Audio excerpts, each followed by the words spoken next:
तर राधाकृष्ण विखे पाटील आज मुंबईमध्ये येण्याची शक्यता आहे। विखे हे मराठा मंत्री उपसमितीचे अध्यक्ष आहेत। आज आणि उद्या विखे पाटील हे मुंबईमध्ये मुख्यमंत्र्यांसोबत चर्चा करतील। तसंच वरिष्ठ विधी न्याय सामाजिक न्याय विभाग अधिकारी यांच्यासोबत देखील बैठक घेणार आहेत। जरांगे प्रकरणामध्ये कायदेशीर चर्चा विखे पाटील करणार आहेत अशी सुद्धा महत्त्वाची माहिती समोर मिळते।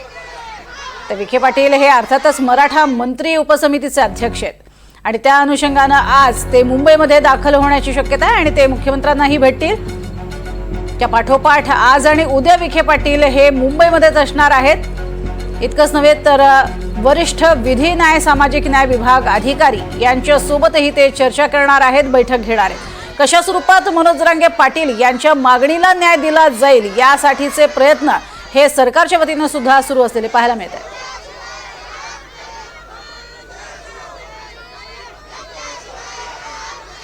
तर सरकारचं शिष्टमंडळ जरांगेंची भेट घेणार आहे। विखे पाटील पुण्यामध्ये जरांगेंची भेट घेणार आहेत। सरकारच्या वतीने रात्री निरोप दिला गेलेला आहे आणि चर्चेसाठी हा निरोप दिल्याची माहिती आता समोर येते।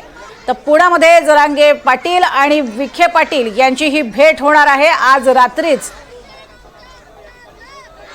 ही भेट होण्याची शक्यता आहे, कारण सरकारचं शिष्टमंडळ जरांगेंना भेटू पाहते। विखे पाटील पुण्यामध्ये जरांगेंची भेट घेणार आहेत अशी महत्त्वाची माहिती समोर येते। सरकारच्या वतीने रात्रीच निरोप देण्यात आलेला आहे या चर्चेसाठी।